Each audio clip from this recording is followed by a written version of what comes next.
Cette vidéo vous est présentée avec le soutien de Motion VFX, leader des effets visuels sur Final Cut Pro 10 et Motion.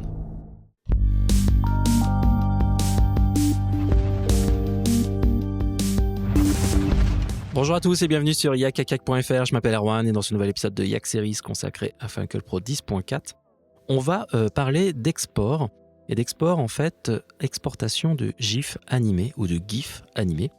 Donc depuis Final Cut Pro 10, auparavant, pour sortir un GIF ou un GIF animé, il fallait l'exporter, passer par d'autres logiciels ou par des sites en ligne en fait, qui permettaient en fait, de convertir une vidéo ou une séquence d'images en GIF animé. Donc là, on va voir qu'il est maintenant possible, grâce à Compressor 4.4, de pouvoir sortir directement depuis Final Cut Pro 10 un GIF animé depuis directement votre timeline ou de votre chutier. Donc pour cela, il vous faut du contenu. Donc souvent les GIFs animés sont destinés pour les réseaux sociaux par exemple, ou bien sur des sites web. Ça permet d'être intégré beaucoup plus facilement qu'une vidéo avec un codec assez lourd à gérer. Le but ici c'est d'avoir des petites tailles au niveau du format avec un poids très léger, souvent en dessous de 5 mégas par exemple. Et souvent ce sont des petites boucles de vidéo très légères dans une durée de 5 à 10 secondes maximum. Donc ici, j'ai choisi 3 éléments, donc un petit chat pour faire un maximum de vues sur YouTube et sur le net. Ensuite, pour fêter la nouvelle année, un petit peu d'artifice, tout simplement. Et puis, les étrennes, elles ont été plutôt bonnes. Voilà, pour 2018, on va pouvoir avoir ici cet élément-là qu'on va pouvoir intégrer si votre client vous demande justement qu'il fasse un tweet ou un post Facebook sur l'argent, la monnaie. Donc on va démarrer avec le petit chaton parce que c'est lui qui est le plus intéressant. On va donc prendre ce petit chaton et puis on va l'intégrer dans une timeline parce qu'on pourrait faire des éléments de montage bien sûr. Le but c'est de vous montrer qu'on va pouvoir directement sortir une timeline en GIF animé. Donc là je vais l'appeler voilà le projet, et puis en personnalisé je vais demander à ce que au niveau de la résolution, alors on va pas rester sur des résolutions HD, 4K et autres, on va passer plutôt vers du 640 par 360. Alors il y a différents types de formats et puis le reste on s'en fiche un petit peu, même la fréquence on va le régler un petit peu après. Donc là j'ai mon élément ici, je vais pouvoir ici être dans mon montage, je fais un Shift Z ici, donc là j'ai mon élément. Et ce que je vais faire en fait, c'est au lieu de tout prendre, parce que la fin est pas très intéressante, ici je vais couper un petit peu à la moitié, à 4 secondes, tout simplement parce que voilà, j'ai envie de garder quelque chose de très court. Le but vraiment c'est d'avoir un GIF animé très rapide, très léger, qui puisse se charger, s'uploader très rapidement sur Twitter et autres. Donc ici, j'ai mon élément, mon petit chat, et je voudrais l'exporter. Donc je pourrais aller dans le menu partager et regarder un petit peu les options qui sont disponibles. Je pourrais à la rigueur regarder dans exporter la séquence d'image. Donc une séquence d'image, je me dis c'est peut-être bon. Mais en fait, vous allez voir que j'ai que du TIFF, PNG, Photoshop, EXR, JPEG et DPX. Donc c'est vraiment une suite d'images et c'est pas un fichier GIF dans lequel il y a un ensemble d'images. Donc là, je vais avoir une séquence d'images, c'est pas intéressant. Alors ce que je pourrais faire, c'est aller dans les préférences de Final Cut Pro 10 et puis dans Destination, regardez quels sont les éléments disponibles en plus.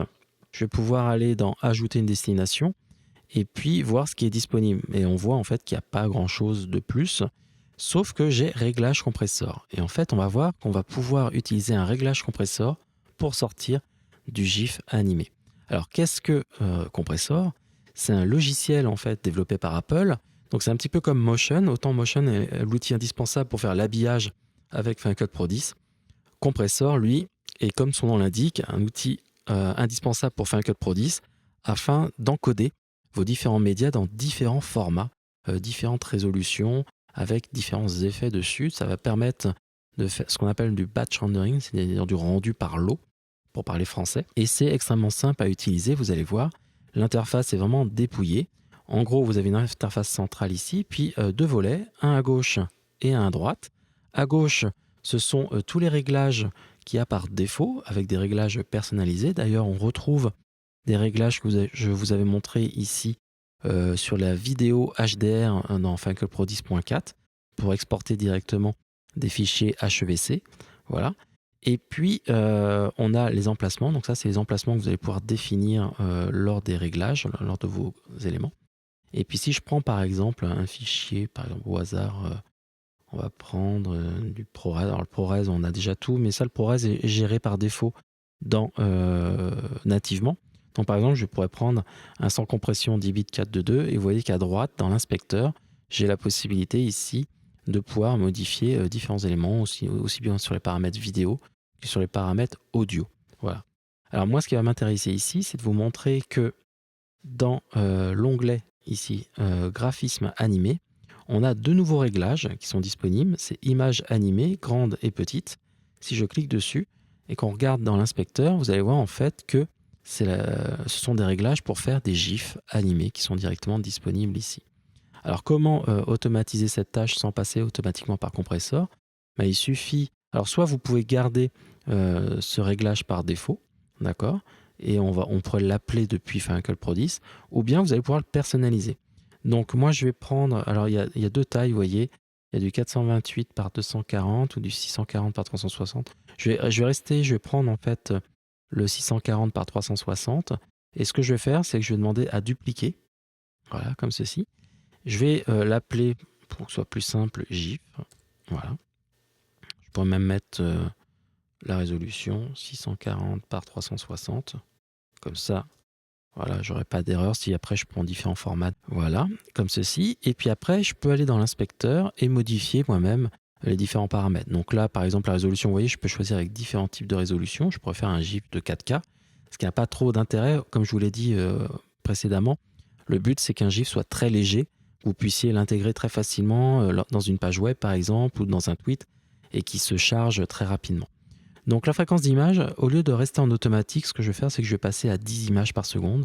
Ça suffit largement pour un GIF. Il n'y a pas besoin d'avoir 60 images par seconde ou autre. Vous passez à 10 ou à 15 en fonction de ce que vous avez envie. Je reste en progressif. Dans l'espace colorimétrique, je vais rester en sRGB ici. Je vais convertir en sRGB. Je ne vais pas rester en Rec 709. Ça va être beaucoup plus léger. Et puis c'est à peu près tout. Après, au niveau du remplissage, vous avez les paramètres habituels. Pareil pour la qualité, vous avez différents algorithmes en fonction si vous agrandissez ou réduisez votre image. Là, je reste sur de l'anti-crénage parce que du coup, ça va enlever l'effet d'aliasing que vous pouvez trouver. Et puis, en bas, ici, vous avez différents effets. Donc ça, c'est une des forces aussi de compresseur. C'est que vous pouvez automatiser certains effets. C'est-à-dire qu'ils vont faire à part entière en fait du réglage. Par exemple ici, je pourrais jouer, donc accentuer les contours pour améliorer la netteté, correction de gamma, ainsi de suite. Ou bien si vous voulez mettre un filigrane, au lieu de mettre un filigrane dans tout votre timeline, tous vos projets de Final Cut Pro 10, vous pouvez dire je vais sortir ça et puis je vais mettre un filigrane, donc c'est comme un petit watermark ici. Moi je vais prendre le logo Yak Yak Yak, voilà, comme ceci. Et puis je vais mettre inférieur droit, comme ça il va se placer en inférieur droit. Et puis vous voyez au niveau de l'alpha, je pourrais mettre, là je vais laisser à la moitié, il va être semi-transparent, comme ceci, je vais enlever le répétitif.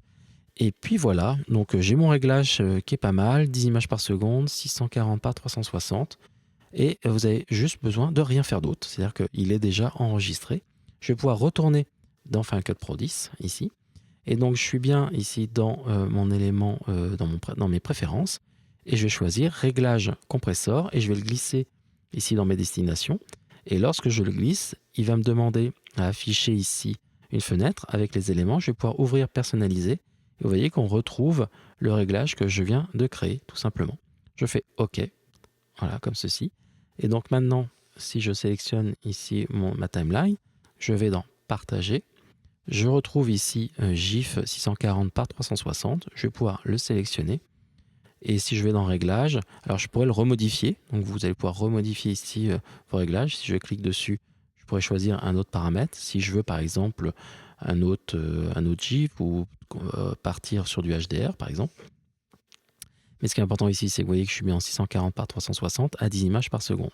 Ensuite, je fais suivant. Je demande à ce que ce soit sur le bureau. Voilà, comme ceci. Commande D, le raccourci pour le bureau. Je fais enregistrer.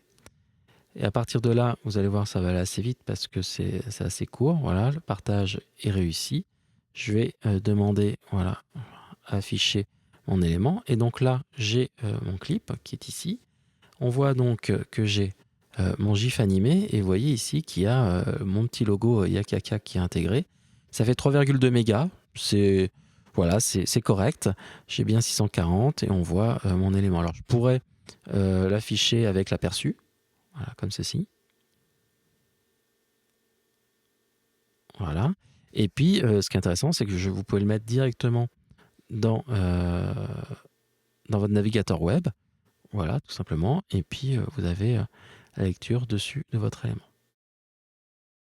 Voilà. Alors, ce qui est intéressant, c'est que maintenant, comme j'ai ce réglage ici, j'ai même plus besoin en fait de passer par la timeline. Vous voyez, je peux sélectionner par exemple directement ici le feu d'artifice si j'ai envie de juste cette partie-là et dire, ben voilà, je voudrais exporter le feu d'artifice en GIF animé, comme ceci, sur le bureau, j'appelle feu d'artifice, et ça va en fait sortir directement ici la séquence. Donc j'ai même pas besoin de créer une timeline. Si vous avez déjà un projet ou un clip que vous voulez exporter directement depuis Final Cut Pro 10, vous pouvez l'exporter directement dessus. Là, dans 2 secondes, ça va être fini. Voilà, c'est peut-être un peu long, là, j'aurais peut-être dû justement couper. Il va prendre mon élément ici, si je fais fermer. Et donc maintenant, je vais avoir ici le logo, le feu d'artifice. Alors oui, c'est un peu plus long à charger. Je vais regarder la taille qu'il fait. Mais j'ai donc maintenant le GIF animé directement ici. Voilà, comme ceci. Alors, je ne vais pas vous le faire une 3e fois, hein, je vous montre le principe. Donc, ce qui est intéressant, c'est que grâce à Compressor 4.4, on a maintenant la possibilité d'exporter du GIF animé directement depuis votre timeline et de rendre disponibles les pré-réglages directement depuis Final Cut Pro 10.4 grâce au réglage compressor, vous voyez, qui est présent ici. Vous voyez. Et donc, je vous donne rendez-vous pour un prochain épisode de Yak Series sur Final Cut ou bien sur Motion. En tous les cas, rendez-vous sur nos réseaux sociaux, justement, pour peut-être voir des gifs animés. Donc Facebook ou Twitter, sur la chaîne YouTube, bien sûr, si vous voulez voir plus de vidéos. On est à pratiquement 4 heures de vidéos sur la version 10.4 de Final Cut Pro 10. Donc n'hésitez pas à aller regarder toutes les autres vidéos précédentes, et puis d'autres vont arriver prochainement. Et puis bien sûr sur le site yakakak.fr pour laisser un commentaire ou discuter avec les autres membres de la communauté. À très bientôt, ciao ciao, bye bye.